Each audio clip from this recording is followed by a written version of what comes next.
चाहता हूं और बड़ी संवेदना के साथ आपके माध्यम से इस देश के 130 करोड़ लोगों के सामने मणिपुर की हालिया हिंसा क्यों हुई है और क्या चल रहा है और सरकार ने क्या उपाय किए, ये भी बताना चाहता हूं। मान्यवर, मैं पास्ट में मणिपुर में क्या हुआ ये भी बताऊंगा। अब मैं जब बताऊंगा तब ये कहेंगे कि पुरानी बातों को हमें सुनाने के लिए कह रहे हो। ना जी, मैं संवेदनशील आदमी हूं मान्यवर, मैं पुरानी बातों को राजनीतिक हिसाब किताब के लिए नहीं सुना रहा। इसलिए नहीं सुना रहा कि आपके समय में भी हुआ था, हमारे समय में भी हुआ, होता है का अप्रोच हमारा नहीं है, ये यूपीए का अप्रोच है। हमारा अप्रोच होता है का नहीं है, हम टॉलरेट नहीं कर सकते। मैं पुरानी हिंसाओं को इसलिए बताना चाहता हूं कि मणिपुर की नस्लीय हिंसाओं के स्वभाव को जनता ने जानना पड़ेगा। नस्लीय हिंसा मणिपुर में जब जब होती है तब किस प्रकार से होती है वो भी जानना पड़ेगा। इसलिए मैं पुरानी हिंसाओं को भी रखूंगा। आपके मन में ये भ्रांति न हो, ये सवाल ना आए कि पुराना क्यों बता रहे। मान्यवर, 6 साल से करीब 6.5 साल से मणिपुर में भारतीय जनता पार्टी की सरकार है। मणिपुर में भारतीय जनता पार्टी सरकार बनी तब से 3 मई तक एक भी दिन कर्फ्यू नहीं डालना पड़ा। मैं मेरी बात आग्रह के साथ कहना चाहता हूं। मणिपुर में भारतीय जनता पार्टी की सरकार के 6 साल पूरे हो गए। 6 साल में मणिपुर में एक भी दिन कर्फ्यू नहीं डाला। मणिपुर के अंदर एक भी दिन बंद नहीं रहा। मणिपुर के अंदर एक भी दिन ब्लॉकेड नहीं हुआ और उग्रवादी हिंसा लगभग समाप्त हो गई। ये 6 साल का भारतीय जनता पार्टी के शासन का इतिहास था। 2021 में हमारे देश की पड़ोस में म्यांमार में सत्ता परिवर्तन हुआ और म्यांमार में वहां पर मिलिट्री का शासन आया, डेमोक्रेटिक सरकार गिर गई और वहां पर एक कुकी डेमोक्रेटिक फ्रंट है, इसने लोकतंत्र के लिए आंदोलन चालू करा। जब कुकी डेमोक्रेटिक फ्रंट ने लोकतंत्र के लिए आंदोलन चालू करा, वहां की मिलिट्री शासन ने इन पर कड़ाई करना शुरू की, दबिश बनाना शुरू की और चूंकि म्यांमार की बॉर्डर फ्री बॉर्डर है मान्यवर, वहां फेंसिंग नहीं है और आज से नहीं, आजाद हुए तब से नहीं फेंसिंग नहीं है, तो बहुत बड़ी मात्रा में मिजोरम और मणिपुर के अंदर कुकी भाइयों का वहां शरणार्थी नाते यहां आना शुरू हुआ।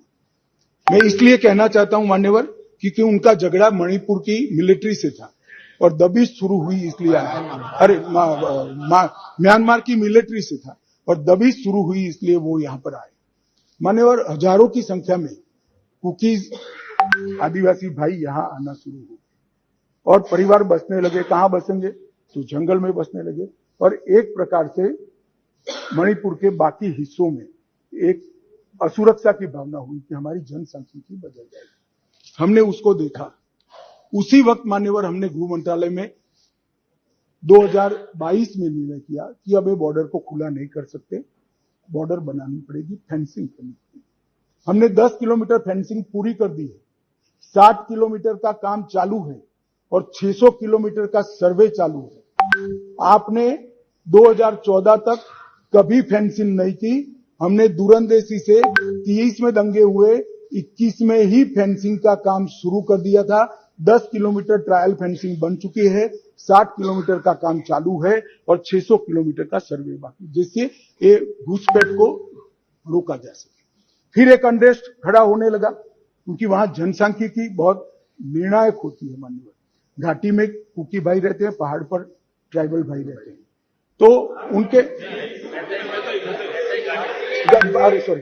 घाटी में मतई रहते हैं और पहाड़ पर कुकी और नागा ट्राइबल भाई रहते हैं। तो एक जनसांख्यिकी के बदलाव का बड़ा दबाव रहता है कि हमारी संख्या, हम अल्पमत में आ जाएंगे। तो इसके लिए हमने लगभग जनवरी महीने से हमने वहां पर जितने भी शरणार्थी आए थे उनको एक परिचय पत्रक देने की शुरुआत की। उनका थंब इंप्रेशन लिया, आई इंप्रेशन लिया और थंब इंप्रेशन और आई इंप्रेशन को वोटर लिस्ट और आधार कार्ड के नेगेटिव लिस्ट में डालने का काम किया। ऐसा नहीं है मान्यवर कि यहाँ गृह मंत्रालय के कंट्रोल रूम में कोई आंख मूंद कर सुना। 2023 में दंगा हुआ, 21 में हमने फेंसिंग चालू कर ली, 22 में 22 में हमने फेंसिंग चालू करी है और 23 की शुरुआत में हमने थंब इंप्रेशन और आई इंप्रेशन लेने की शुरुआत की और उसको भारत के वोटर लिस्ट और आधार के नेगेटिव लिस्ट में डालने की। फिर भी ये जिस प्रकार से संख्या बढ़ती गई, एक असुरक्षा की भावना मतई लोगों में फैलती गई। मान्यवर, ये जो वहां पर एक फ्री रेजिम है, नेपाल की तरह वहां पासपोर्ट नहीं चाहिए। अब ये मत कहना है कि हमने क्यों नहीं करा, 1968 से करा हुआ है भाई। 1968 से एक समझौता है भारत और ब्रह्मदेश की सरकारों के बीच में कि बॉर्डर के 40 किलोमीटर से जो अंदर आएगा या यहां से 40 किलोमीटर से ज्यादा, उसको पासपोर्ट नहीं चाहिए। ये समझौता है, किसी को रोकना भी असंभव। और इतने हजारों किलोमीटर की बॉर्डर में बाढ़ भी नहीं लगी थी, फेंसिंग भी नहीं थी, तो संख्या बढ़ती गई और असुरक्षा बढ़ती गई। इतने में एक अफवाह फैल गई 29 तारीख अप्रैल को कि 58 ये वसाहतें जो थी शरणार्थियों की, उसको गांव घोषित कर दिया।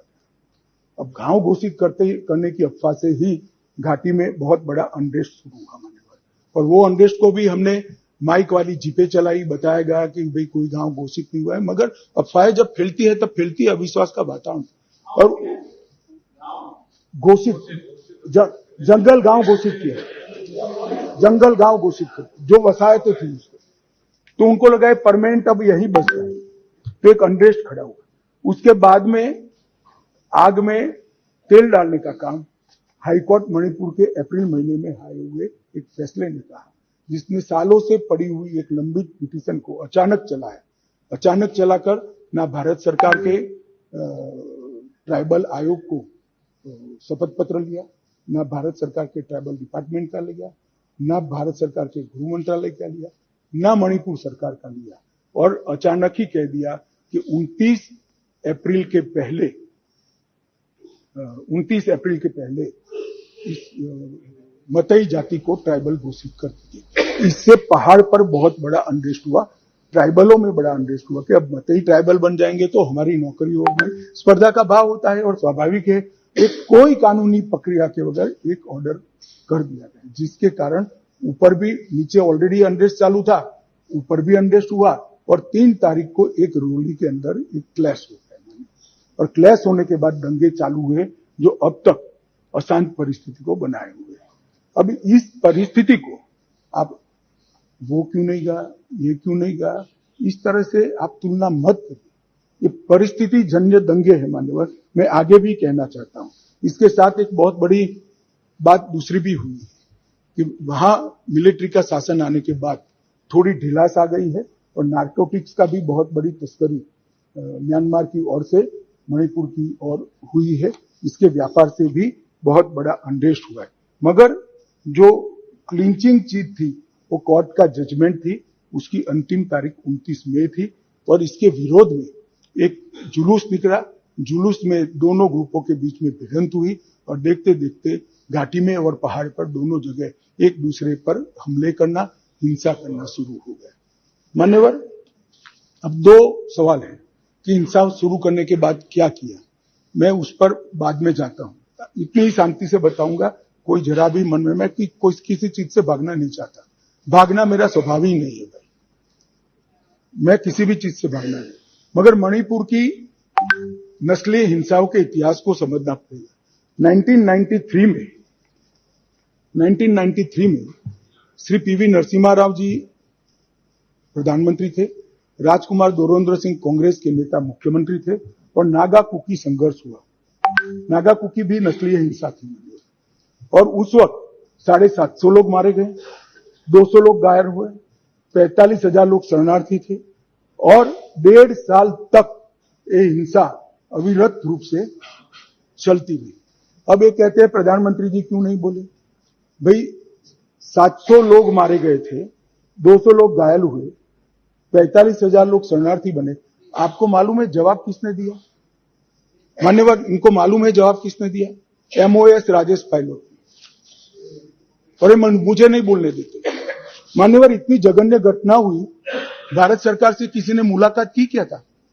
ट्राइबल मिनिस्टर गया ना जी, समाज कल्याण विभाग के मंत्री गए, ना जी।